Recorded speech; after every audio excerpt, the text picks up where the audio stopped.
Welcome back guys in another Adobe Illustrator CS6 tutorial. Now in this tutorial we are going to talk about Adobe Illustrator CS6 requirement. Now you need a good monitor. Minimum RAM for 32-bit you need at least 2 GB.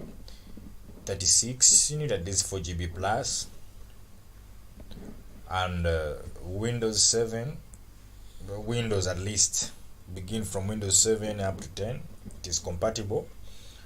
And good CPU, at least a dual core plus,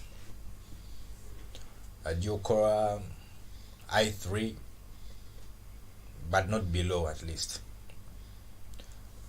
And this course is compatible with all versions, almost all versions of Adobe.